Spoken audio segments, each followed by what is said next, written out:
Mesdames et messieurs, bonjour et bienvenue sur STRL TV. Fin janvier, nous nous rendions au premier centre de vaccination intercommunal, ici à la base nature de Fréjus. Le deuxième centre ouvrait le 1er mars. 3 mois se sont écoulés depuis et nous vous proposons de faire le point sur la situation. Docteur Patrick Laborde, bonjour. Depuis Bonjour. l'ouverture du centre fin janvier, combien de personnes ont été vaccinées ici à la base nature de Fréjus? Alors ce soir, il y aura eu 35 300 personnes vaccinées en première injection et 12 000 vaccinées en deuxième injection.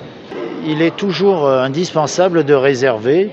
Les vaccinations se font sur rendez-vous exclusivement. Il y a 2 modes d'accès pour prendre ces rendez-vous.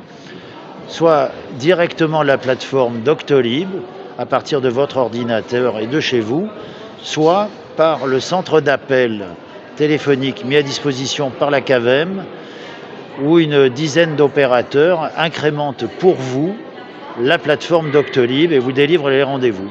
On a connu dans les débuts, des débuts un petit peu difficiles, on a essuyé les plâtres. Mais avec les augmentations de dotation que l'on a eues, aujourd'hui, les choses se sont nettement améliorées, même si on peut trouver que ça ne va jamais assez vite. Et en fait, c'est le nombre de doses mis à notre disposition qui génère le nombre de rendez-vous quotidiens et qui donc génère des rendez-vous plus ou moins tardifs. Nous sommes approvisionnés toutes les semaines, mais avec des dotations qui sont plafonnées. On ne demande pas ce que l'on veut, on demande ce que l'on peut nous attribuer.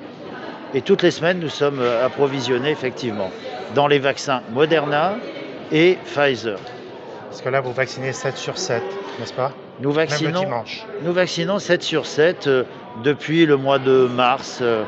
Nous vaccinons 7 sur 7 et nous avons nous vaccinons à peu près 800 personnes par jour actuellement. Et nous pourrions aller plus loin si les dotations suivaient. Les Alpes-Maritimes et le Var sont en très très nette amélioration et même les Bouches-du-Rhône.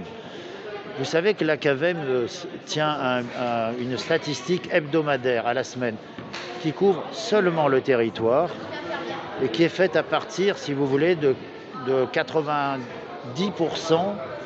des moyens de dépistage du territoire. Et donc chaque semaine on sort cette statistique et elle montre, puisqu'elle est sortie hier, elle montre une très très forte amélioration, puisque hier, sur le territoire de la CAVEM, le taux d'incidence pour la semaine écoulée était de 170 pour 100 000 habitants. Il y a un an, vous étiez à l'initiative du premier centre de consultation et de diagnostic au Palais des Congrès à Saint-Raphaël.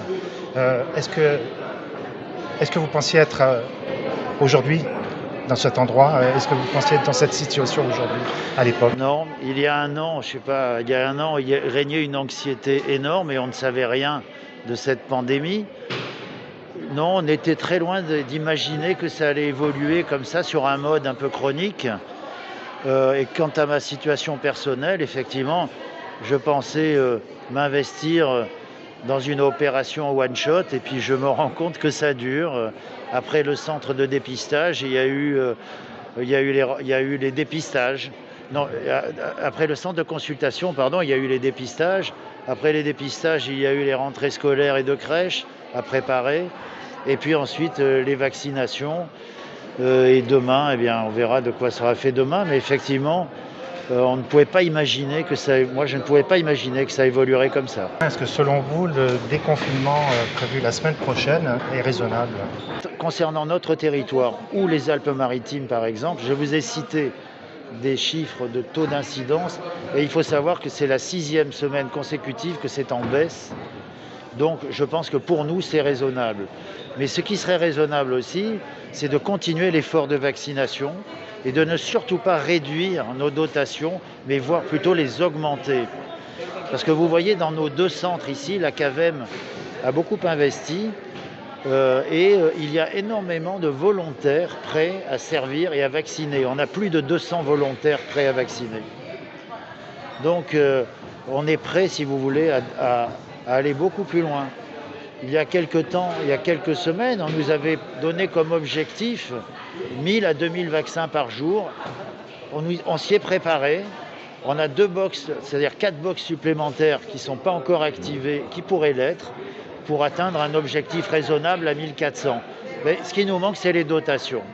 Est-ce qu'on aura seulement un maintien de nos dotations? Ça, c'est un point d'interrogation. Et le deuxième point d'interrogation, est-ce qu'on aura une augmentation de nos dotations comme cela a été prévu? Ça reste aussi un point d'interrogation. L'immunité acquise entre les gens qui ont eu le Covid, les gens qui ont été vaccinés, ne doit pas être loin de la moitié, ce qui explique en partie nos bons résultats. Mais on va subir, avec la période estivale, un afflux important de gens de l'extérieur. Et donc, moi, je considère qu'il faut intensifier l'effort de vaccination afin d'être prêt à recevoir cet été cette population touristique. Nous sommes avec le docteur Olivier Alauzet. Bonjour docteur. Bonjour, Vous êtes bienvenue. médecin vacataire aujourd'hui au centre de vaccination de la base nature de Fréjus. Aujourd'hui, vous pensez vacciner combien de personnes, docteur? Alors, on est actuellement sur un mode de fonctionnement sur deux centres de vaccination. Un centre de vaccination Moderna, un centre de vaccination Pfizer. On a à peu près 200 personnes par demi-journée dans chaque centre, ce qui veut dire qu'on est à peu près sur un rythme de 800 personnes vaccinées par jour. Et au niveau des vaccins, c'est 50 Moderna pour 50 Voilà, donc il y a Pfizer, deux centres, un qui fait du vaccin Moderna, un qui fait du centre de Pfizer, donc à peu près 400 personnes par jour en Moderna et 400 personnes par jour en Pfizer. Pas d'AstraZeneca. Alors, actuellement, nous n'avons pas d'AstraZeneca. Nous avons fait une ou deux vacations d'AstraZeneca donc, il y a quelques semaines.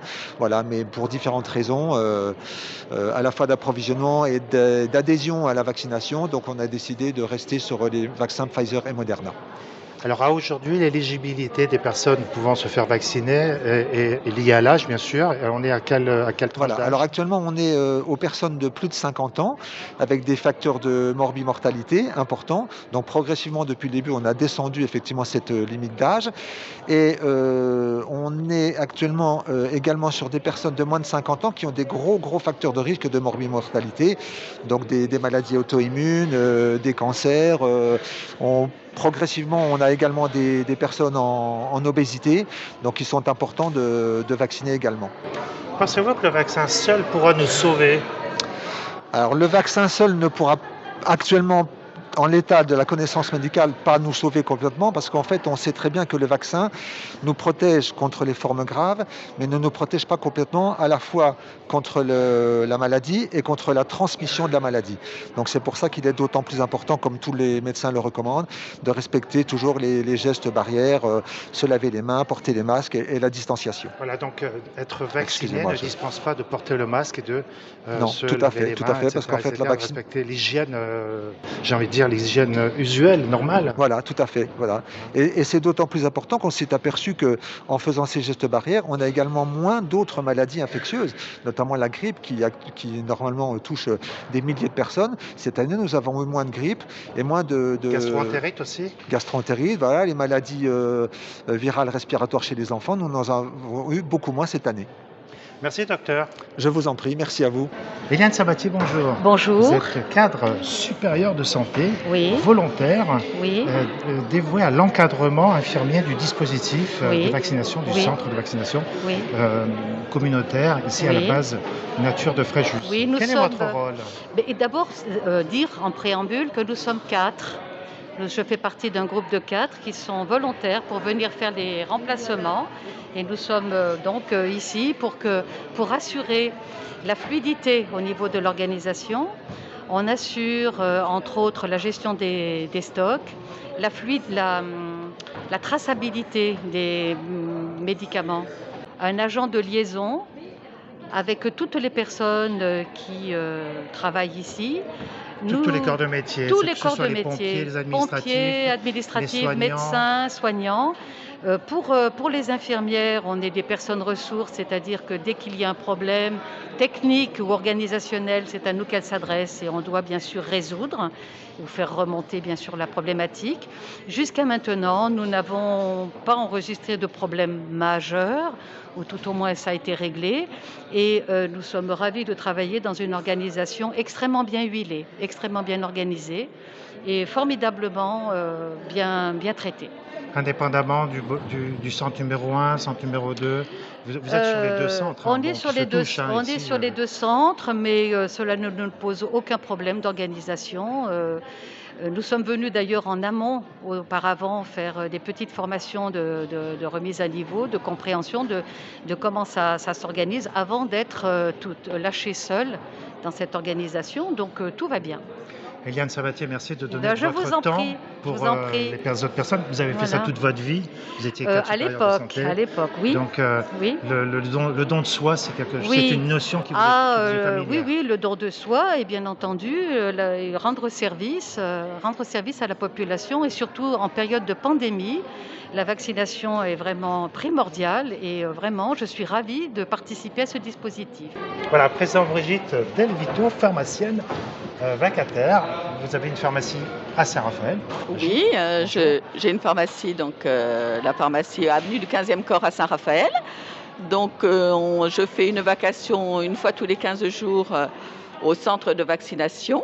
On est plusieurs pharmaciens à tourner, à faire des vacations. Donc du lundi au vendredi, il y a un passage d'un pharmacien qui vient donc vérifier que tout se passe bien, que la température des frigos est OK, que le matériel d'urgence donc est toujours là et qui vérifie le stock donc des pansements, des seringues, des aiguilles, des compresses, enfin tout le stock dont les médecins et infirmières ont besoin.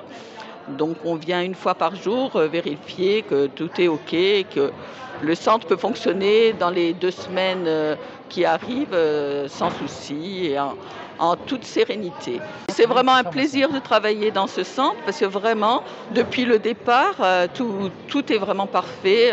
Il y a eu vraiment une bonne construction donc, de ce centre de vaccination avec beaucoup de bonne volonté, beaucoup de compétences.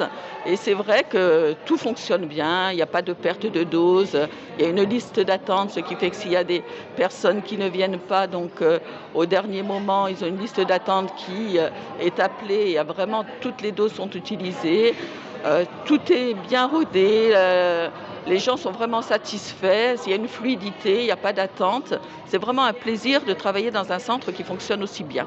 En tant que pharmacienne de centre-ville, dès le mois de novembre, vous pratiquiez les tests de dépistage dans votre officine.